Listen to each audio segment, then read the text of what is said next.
کبیر ماموں کو سیف سے ملنے کے بعد بہت مایوسی ہوتی ہے اور انہیں لگتا ہے کہ سیف کسی طرح سے بھی ہماری کرن کے لیے ٹھیک نہیں ہے۔ ہاں ٹھیک ہے، وہ بہت امیر خاندان سے تعلق رکھتا ہے، دیکھنے میں بھی بہت ہینڈسم ہے، لیکن کبیر ماموں کو پتہ چل گیا تھا کہ سیف کی ماں نے جھوٹ بولا تھا کہ سیف اور اس کے فادر دونوں گولف کھیلنے گئے ہیں۔ جس طرح سے سیف آ کے سب لوگوں سے ملتا ہے، سیریس نظر آتا ہے اور جس طرح سے ڈریس اپ ہوتا ہے، کبیر ماموں ایک منٹ میں بھانپ جاتے ہیں کہ یہ لڑکا اس شادی سے خوش نہیں ہے۔ ایک تو وہ سب لوگوں کی باتوں میں زیادہ انٹرسٹ نہیں لے رہا تھا، اور بھلا گولف سے کون شلوار قمیض میں واپس آتا ہے۔ سیف سے کہہ ہی دیتے ہیں کہ انگلینڈ میں ایسا نہیں ہوتا، لیکن پاکستان میں بہت چھوٹ ہے، لگتا ہے شلوار قمیض میں بھی گولف کھیلنے کی اجازت ہے۔ اور پھر کبیر ماموں کو سیف سے سگریٹ کی سمیل بھی آ جاتی ہے، جس کے بعد ان کا شک 100% یقین میں بدل جاتا ہے کہ سیف کسی اور کو پسند کرتا ہے۔ اب گھر واپسی پہ کرن کے فادر یعنی سجاد احمد ایڈوکیٹ صاحب جب کبیر سے پوچھتے ہیں، ہاں بھائی کیسا لگا تمہیں ہمارا ہونے والا داماد، جس پہ کبیر ساری سچائی بتا دیتا ہے کہ مجھے وہ لڑکا اس شادی کے لیے 1% بھی نہ تو راضی لگ رہا ہے نہ ہی خوش لگ رہا ہے۔ سجاد احمد تنزیہ کہتا ہے کہ مجھے پہلے ہی پتا تھا کہ تم کوئی نہ کوئی کیڑا ضرور نکالو گے۔ دیکھو کبیر، تمہارا اپنا گھر تو بسا نہیں، کم سے کم میری بچیوں کا گھر بسنے دو۔ مجھے امید ہے کہ گھر جا کے تم کوئی ایسی بات نہیں کرو گے کہ کرن کا اس شادی سے دل چل جائے، کیونکہ جو بھی ہو کرن کو شادی تو بہرحال یہیں کرنی ہے۔ کبیر گھر جا کے اپنی بہن کو سمجھانے کی کوشش کرتا ہے، لیکن اس کی بہن بھی اسے ہی سمجھا دیتی ہے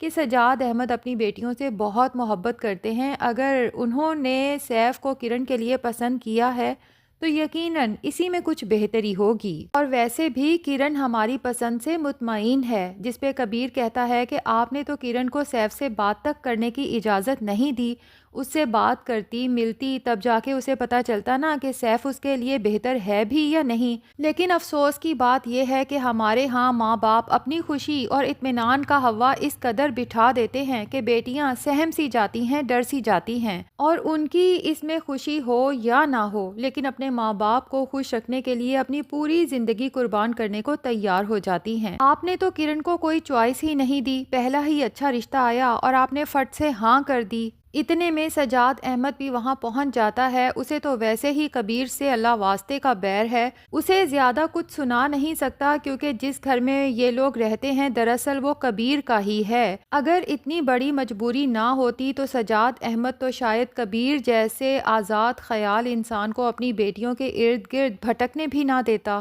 خیر پھر بھی کبیر کو سختی سے کہتا ہے کہ اپنی بہن کو غلط مشورے دینا بند کرو، اور مجھے امید ہے کہ تم کرن کو بھی عین شادی کے موقع پہ بہکاؤ گے نہیں۔ کبیر کا دل تو نہیں مانتا، لیکن وہ اپنی بہن کے منت کرنے پہ خاموش ہو جاتا ہے۔ کرن کو دعائیں دیتا ہے کہ اللہ کرے میرے سارے شبے غلط نکلیں اور کرن کے لیے سیف بہترین ہمسفر ثابت ہو۔ دوسری طرف سیف ہے جو ابھی بھی فریال سے کانٹیکٹ میں ہے، اس کے ماں باپ کو تو شدید غصہ آتا ہے۔ ماں فیصلہ کر چکی ہے کہ ایک دفعہ بس سیف چپ چاپ کرن کے ساتھ شادی کر لے، اس کے بعد اس فریال کے گھر جا کے اسے اتنا بے عزت کروں گی کہ خود ہی میرے بیٹے کی جان چھوڑ دے گی۔ سیف کی ماں نے تو بنا دیکھے ہی اپنے بیٹے کی پسند کو ریجیکٹ کر دیا ہے، محض اس لیے کہ اس کا بیٹا اسے پسند کرتا ہے، اور یہ سن کے کہ وہ جاب کرتی ہے اور سیف سے 2 سال بڑی ہے۔ سیف جو ابھی بھی کرن سے شادی کے لیے رضامند نہیں تھا، اس نے صاف انکار کر دیا تھا کہ میں فریال کو بھول نہیں سکتا، تو سیف کی ماں نے ایسا ڈرامہ کیا ہارٹ اٹیک کا کہ بیچارے سیف کو ماننا ہی پڑا،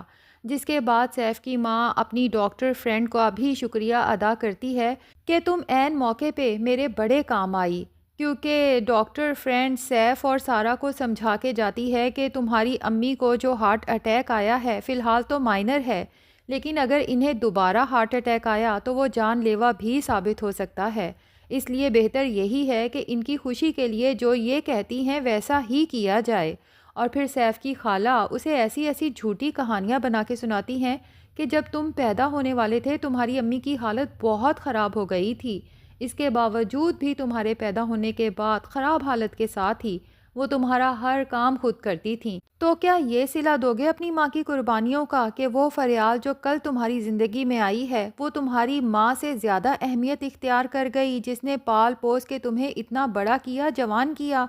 کہ تم اپنی ماں پر اس لڑکی کو فوقیت دے رہے ہو، اور سیف کا باپ بھی اسے کہتا ہے کہ تم نے خود ہی رضامندی کا اظہار کیا تھا کرن سے شادی کے لیے، تو اب میں کسی قسم کی بدمزگی نہیں چاہتا۔ سیف بیچارہ تو خود کو بہت مجبور محسوس کرتا ہے، فریال کے بغیر رہ نہیں سکتا اور اپنے ماں باپ کو تکلیف دے نہیں سکتا۔ بالآخر شادی کا دن سر پہ آ جاتا ہے۔ سیف کا تو رو رو کے برا حال ہوتا ہے۔ اب ماں باپ نے سیف کو شادی کے لیے تو زبردستی منایا ہی تھا، ایک اور زبردستی اس پہ مسلط کر دیتے ہیں کہ اپنا حلیہ درست کرو اور شادی پہ خوش نظر آنے کی پوری کوشش کرو۔ سیف شادی کے لیے دلہا بنا تیار تو ہو جاتا ہے، لیکن مسلسل فریال سے کانٹیکٹ کرنے کی کوشش کرتا ہے کیونکہ فریال کا فون آف جا رہا ہے،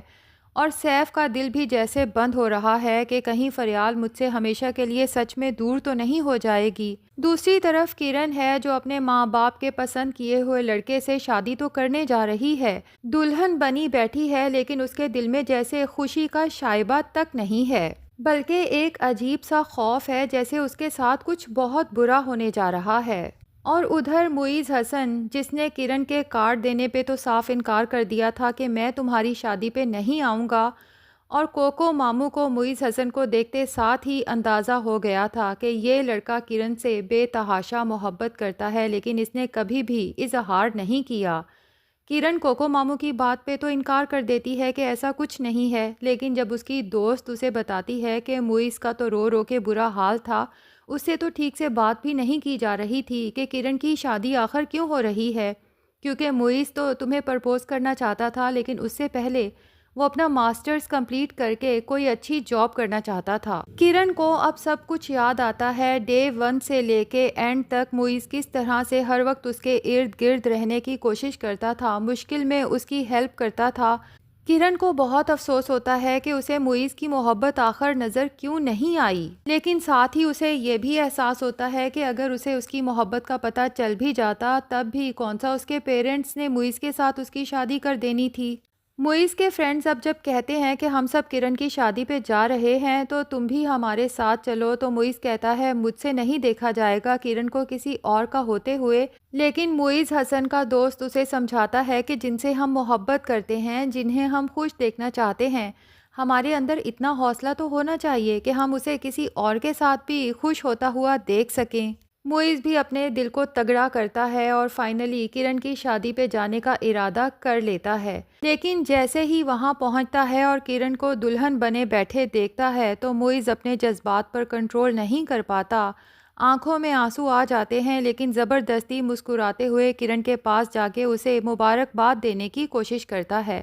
اور کرن بھی جیسے ہی معیز کی آنکھوں میں دیکھتی ہے اس کا دل بھی جیسے چکنا چور ہو جاتا ہے۔ پہلی بار کرن کو بھی معیز سے محبت کا احساس ہوتا ہے، لیکن ساتھ ہی اسے لگتا ہے کہ یہ احساس غلط ہے کیونکہ اب وہ کسی اور کی ہونے جا رہی ہے۔ خیر، اب کرن رخصت ہو کے سیف کے گھر چلی جاتی ہے، اور سیف ہے جو گھر کے باہر ہی بیٹھا مسلسل فریال سے کانٹیکٹ کی کوشش کر رہا ہے۔ اس کے ماں باپ جب دیکھتے ہیں تو بہت غصہ کرتے ہیں، اور سیف نے تو کرن کی منہ دکھائی کے لیے کوئی گفٹ بھی نہیں لیا، وہ بھی سیف کی ماں کو ہی لینا پڑتا ہے۔ سیف کے ہاتھ میں گفٹ دیتے ہوئے کہتی ہے کہ خود کو ٹھیک کرو اور اس معصوم بچی کو کوئی تکلیف نہ دینا، ہماری عزت کا سوال ہے۔ تو جناب یوں دو لوگ صرف اپنے ماں باپ کی ایموشنل بلیک میلنگ کی وجہ سے ایک ایسے رشتے میں بندھ جاتے ہیں جس میں وہ ایک دوسرے کو پسند بھی نہیں کرتے۔ اب دیکھنا یہ ہے کہ یہ رشتہ کیسے اور کہاں تک چلے گا، کیا سیف فریال کو اپنے دل سے نکال پائے گا اور کرن کو اپنا پائے گا یا نہیں۔